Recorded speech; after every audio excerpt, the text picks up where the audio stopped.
Where are the people of God that remember what God does for them? That's the question I want to ask. I want you to think about this today. Where are the people of God who remember God's faithfulness in their own life? Do we have any of those folks in the house this morning? Do we have anybody here in this house this morning that says, God has brought me out of the miry clay. He set my feet on a solid rock? Do I have anybody like that? Anybody who says, man, God delivered my child. God delivered me. God got me through this dark season. Anybody here? There's a few people here, right? Right? There's a few people who will tell the stories of God because we remember them. We remember them. And that's the reality is so many times today, we forget to tell people and even our own families what God has done for us. So let me say this. Several years ago, after 3 days in the hospital, my wife and I just missed the doctor. You know how it seems like you're there, my son's in the hospital,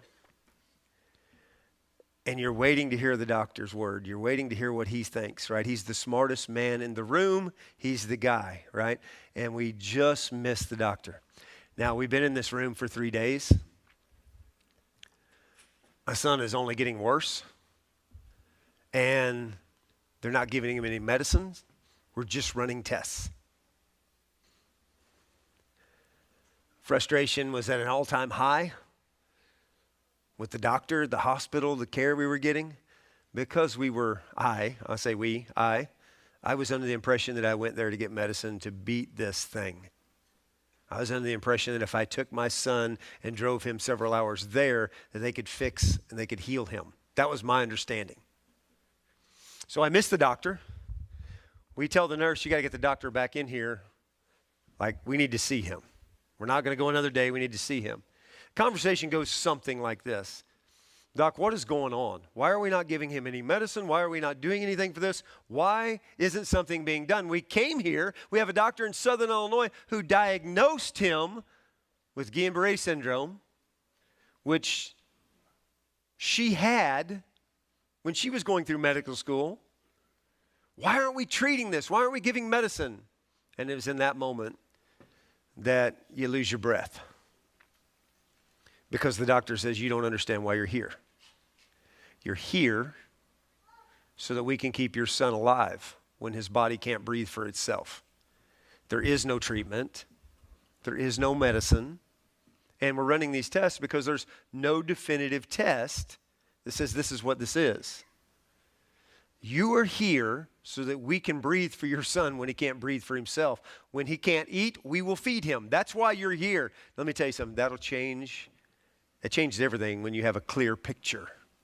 When you have a clear picture in front of you of what you're facing. Angie and I went back to the waiting room that night, and we prayed that God would intervene.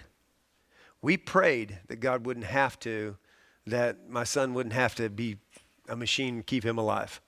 We prayed that God would heal. We know what man says, but we prayed that God would do something different. When you had Guillain-Barré syndrome, we watched you. A couple years before, we watched you. 6 months in assisted living, maybe? Is that what it was? 6 months in a rehab? 4 months. We watched. We knew the giant that was before us. We knew where this could go. And we prayed. And it was the next morning when that virus started receding and feelings started coming back into his body. See, they didn't have to keep him alive. God kept him alive. They didn't have to do that. But my question is, where are the people who remember the things that God does for them? Because the church, humanity seems to forget all that God has done for us. Not that we know. I have a favorite quote. I believe it's from Piper, who says, God is always doing 10,000 things in your life. You might be aware of 3 of them, but here's the problem. Oftentimes, we forget the 3, right? You get the more time that goes by from the miracle or the moment that God rescued or redeemed, the more amnesia we get in our life, right? And so we tend to forget these things. I mean, my ruptured brain aneurysm, that was like a lifetime ago ago it feels like. 18-ish years ago, I'm like, are you kidding me? That is like a whole other lifetime. And so it's so easy today to forget God's faithfulness. Well, let's join into a story in 1 Samuel in the 17th chapter where a nation has forgotten and drawn blank when it comes to remembering God's faithfulness. So let's jump into this text. What's happening here in 1 Samuel in the 17th chapter, very, very familiar story, 1 Samuel 17, 4 through 11. Would you read this with me? And there came out from the camp of the Philistines a champion named Goliath of Gath, whose height was 6 of bronze, and he had bronze armor on his legs and a javelin of bronze slung between his shoulders. The shaft of his spear was like a weaver's beam, and his spear's head weighed 600 shekels of iron.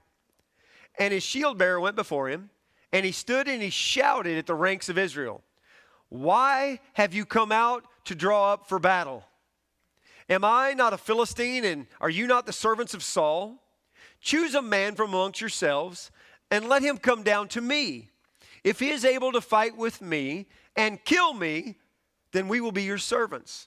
But if I prevail against him and kill him, then you shall be our servants and serve us." And the Philistine said, "I defy the ranks of Israel today. Give me a man that we may fight together." When Saul, the king of Israel, and all of Israel heard these words of the Philistine, they were emboldened, filled with courage, ready for the challenge. They were dismayed and greatly, they were dismayed and greatly afraid. Why? Because amnesia was in the camp. Now, I get it. One-on-one Mortal Kombat with a 9-foot, 6-inch, 360-pound man, that can cause you to get a quick glimpse of amnesia. I get that. I understand the fact that big problems can cast a shadow over God's faithfulness in our lives, can cause us to have amnesia. I understand that. But what we must understand is that fear is contagious, right? It started with the King Saul. You know, when I look at King Saul, the Bible describes King Saul as a guy that was tallest of all of Israel. They said everybody else came to his shoulders, right? And so I get this picture of a big dude, right? The Bible calls him handsome, right? And so they picked a king on outward appearance. Now I want to talk to the moms for just a second. I want to talk to the moms. Would you look at your daughters right now? Just look at them and get ready to repeat after me. It ain't all about the looks. How many mothers would agree? Let me think about this. Let's talk to Miss Melinda back there. Now, Logan, I know you got a nice-looking lady there, bud. And lady, I know you got a nice-looking man there, right? But it ain't all about the looks. You got to look a little harder, a little deeper. You got to get down into character. That's what you're looking for. Any mother agree with me in this room? I mean, you can just go out and start finding the guys that look nice or the ladies that look nice, but they're going to let you down, right? You got to look a little deeper. You got to look for character. And what happens when you only look at the outward appearance, right, is you find that they're lacking on the things that really matter in life. And King Saul, though he was head and shoulders above everyone else, he was a man who lacked faith and courage. And that fear is so contagious, it went from the king to the officers.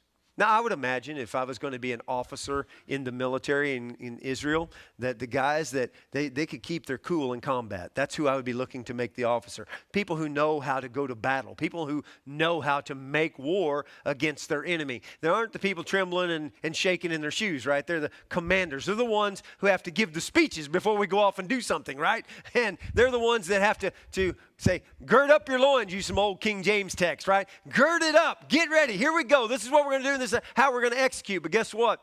The fear went from the king to the commanders. And went from the commanders to the soldiers.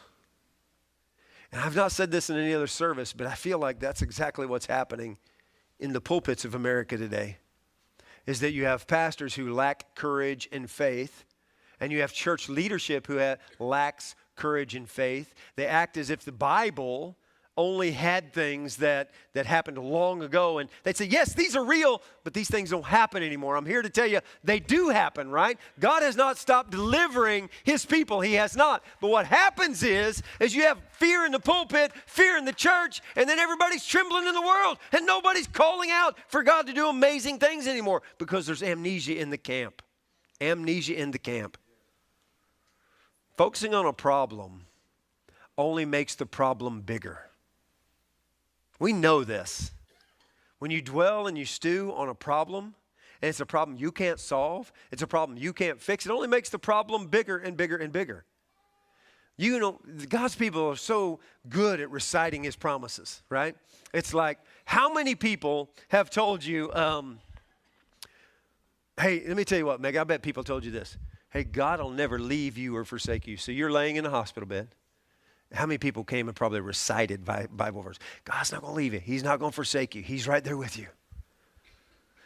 When your dad passed, God's got you. He's getting his reward. God is going to be near to you. And we're so good at reciting God's promises. But then when the battle comes to our front door, it's like we draw amnesia.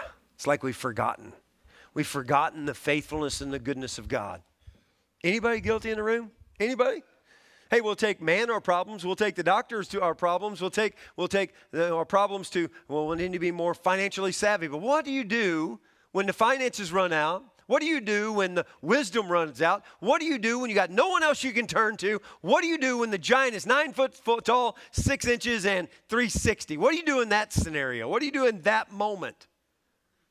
When the shadow of our giants are darkening out God's faithfulness. So when we get amnesia, what are we doing then? 1 Samuel, the 7th chapter and the 33rd verse, there's a young man named David, and he is taking a happy meal to his brothers. His dad told him his brothers were soldiers, and he said, hey, take some food to your brothers, some snacks for them on the battlefront, and then come on back home. David gets there, and he must have showed up that morning because he saw that Goliath out there defying the ranks of Israel. Are there no men in the crowd today? Are there no one who would go to battle with me? Are you all cowards? Where about your God? Your God is nothing. Your God is small. He died on a cross. It's a lie. He's defying the ranks of Israel, right? He's yelling out blasphemy against God, and no one's rising up. And it catches this little dude named David. I mean, he's probably a little disgusted at his nation and his army, but then he's even more disgusted at the fact that if this has went on for 40 days and 40 nights, no one has chopped this dude's head off and shut his mouth. So this is what he does. In verse 33, he goes to King Saul. And Saul said to David, you're not able to go out against this Philistine to fight with him, for you are but a youth, and he has been a man of war from his youth.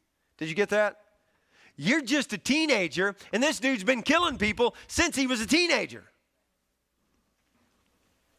But David said to Saul, you know, Saul, your servant used to keep sheep for his father. And when there came a lion or a bear and took a lamb from the flock, I went after him and I struck him and delivered it out of its mouth. And if he rose up against me, I caught him by his beard and struck him and killed him. Your servant has struck down both lions and bears, and this uncircumcised Philistine shall be like one of them. For he has defied the armies of the living God.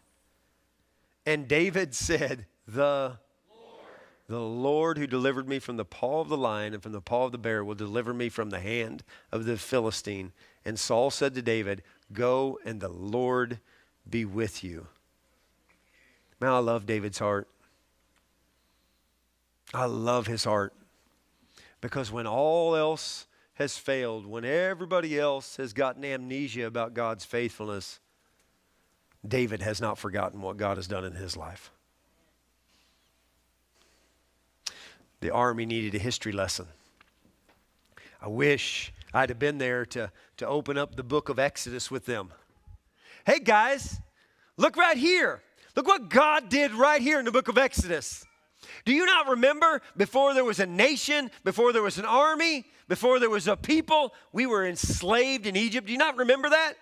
We were slaves for over 400 years. You know, your great-great-great-grandpa lived in slavery, and so did the previous 4 generations before him. And God sent this man named Moses, and Moses went to Pharaoh, and he tasked him, and he said, you let God's people go worship him in the wilderness. And if you don't let them go worship him in the wilderness, I'm going to unleash all of heaven against you.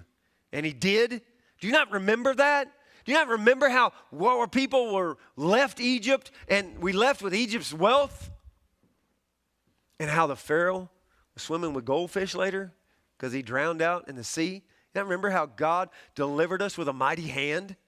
You not remember that? And then, guys, do you not remember? We go over to the book of Numbers, and he brought us right up to the promised land. Here, let me read it to you. Right here in Numbers, he took us right up to the promised land. And then he said, hey, all of these homes, all of these vineyards, all these wells that have been dug, that's all for you. Go conquer the land. And I remember God's faithfulness. See, the army needed a history lesson. And to be honest, sometimes we need a history lesson. God has delivered them from all of these battles. This wasn't the first battle they got into. Hey, there was a battle, and think about this. God destroys the Pharaoh in Egypt. And 40 years later, they're going to battle against another town, and that other town is shaking in their shoes, called Jericho. They're shaking in their shoes because they've heard about how God delivers. And the God of Israel is the one true God. They've heard this. But the army, they've forgotten all those things. Why? Because the problem right in front of them overshadowed their view. They couldn't see God's faithfulness in that moment. Somebody here in this service got something going on in their life that they can't control. Somebody's watching online. They can't control it. They can't stop it. They can't reverse it. They can't change it. It's completely out of their control. And they're allowing anxiety, depression, they're allowing this to rule their lives. And I get it. It's a real deal. What you're facing is real. I'm not trying to minimize. I'm just saying God's bigger. God is bigger. See, our past should point us to our future. It did for David. David remembered. He didn't get amnesia. He remembered. He said this. He said, there was this one time, he just recalled to the king. I love that he's telling a story to the king, right? Because his past is saying, this is what happened in the past and God done in the past. I'm going to trust him for my future. He's like, I'm out there and I'm keeping sheep one day. And this lion comes out of the bush and grabs a lamb and runs off. Now, we don't want this lion to get a taste for our flock. So I took up my sling and I smoked him upside the head, right? And he dropped that lamb. And the next thing you know, he came charging me. And as he came charging me, I grabbed him by his mane. And can you imagine that? I mean, lion's heads. I've been to the zoo. I've seen it, right? Boom, this big old lion coming, pouncing on you. He grabs the lion's mane. He brings him down. He said, I struck him. And the lion died in that moment. David did not believe for a second that he was stronger than a lion. This is what he told King Saul. If you look at the verse, he said, the Lord who delivered me from the paw of the lion and from the paw of the bear will deliver me from this uncircumcised Philistine. He's nothing. He is absolutely nothing. Now, last Wednesday, little Hadley May came into the world, and she's safe and sound. I saw her here earlier. But you know what my job and our family's job is for little Hadley May? Is to remind her and Emma and Beckett and Brooklyn, all our grandkids, is to remind them of what God has done in their life. I can imagine there's going to come a time when little Hadley May's heart's going to be broken. Some dude is going to break her heart, and I'm going to break his. I'm sorry. I didn't say that. This is church. I'm sorry. I'm going to sit down with Hadley May one day, and I guarantee you I'm going to say, Hadley, I know what you're going through in this moment seems to be so incredibly difficult. Maybe she'll open up and talk to me, maybe she won't. But I can promise you she's going to hear stories about God's faithfulness. I'm going to tell her one day what happened to her while she was still inside her mom which was 14 days ago, when the car that she was traveling in struck a bridge, and how the airbags went off and the car was totaled. I'm going to remind her of God's faithfulness before she ever drew her first breath here on this earth. And I'm going to remind her of the time when her dad had Guillain-Barré syndrome. And God reversed it instantly. From one night, it started getting better to the next morning. And I'm going to remind her, this hasn't happened yet, but we're still waiting. We're still trusting. I'm going to remind her about how her dad's leg has a crushed nerve today, and how he doesn't have a lot of feeling in it. And we thought that was going to be the end. The temptation to think that is there. I'm going to tell her one day of how God restored that nerve. Something we're still trusting on. Something we're still trusting for. We're still waiting for. These things aren't resolved yet, but my God isn't going to slumber. He isn't going to sleep. I'm going to remind her of how her grandpa had a ruptured brain aneurysm, and a few people are supposed to maybe survive with a lesser life. But God did something incredibly different. 18 days later, you walk out of the hospital. I'm going to remind her of the faithfulness of God. I might even tell her about Richard. I remember the night when the war broke off in Iraq for the very first time. And I'm going to remind her of the phone call that came from the front line saying, what's going on? You remember that call you made? When you called Doug? What's going on? They're not telling us anything, but the planes are flying over. I want to remind her that God saved a soldier, brought him home. God is so faithful. See, life is hard, and life wants you to forget. And the giants are big, and the giants are tall, but someone's got to remember the lions. Someone's got to remember the moments when God takes over, when God delivers. Someone's got to tell us, guys, it's your job to tell your family. It's your job to tell your children. But you got to remember, you got to stand strong. You got to stand up in the face of your giants and say, my God will deliver. I trust Him. Because here's one thing we all have in common. We're all going to have giants. They're going to take on different forms and different faces. But we're all going to have to face those things. And they're all going to have those moments in time when we realize we're smaller than our problem. We are smaller than our problem. That it will overtake us unless there's someone who will help and come to our rescue. And I'm telling you, I know where my help comes from. My help comes from the Lord. My family knows our help comes from the Lord. Where does your help come from, church?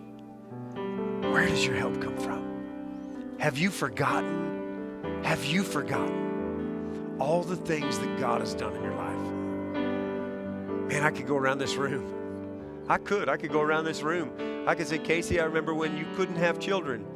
And now how many weeks is it going to be before you have a child? 3 weeks you're going to have a child. Think about that.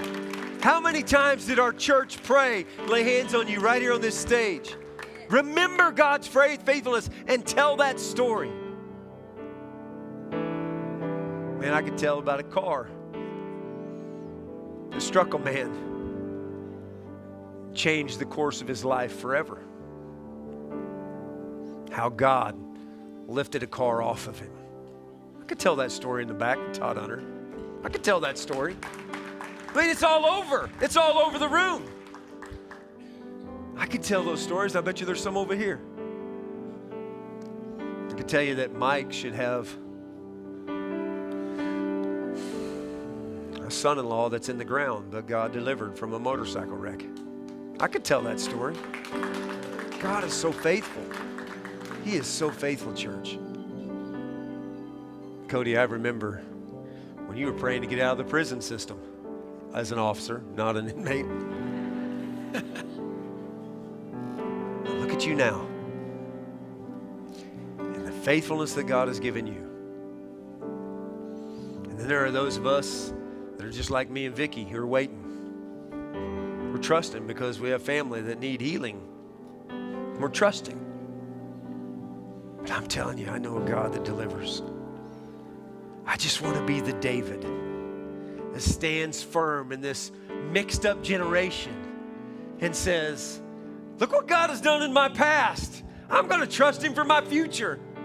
Hey, he hung his son on a cross. How much more committed is he to us than any giant? I'm telling you, God can do anything and everything in your life. You just got to remember the lions, church, and tell the stories to every generation and every friend. People used to say, is he going to tell that aneurysm story again? That's what they should be saying about you and your stories. So tomorrow, when you walk out those doors, and Monday has a brand new giant facing you down and staring you down, remember the lions. Father, we come to you this day, in this moment, asking you, Lord, help us, Father. Remember your faithfulness.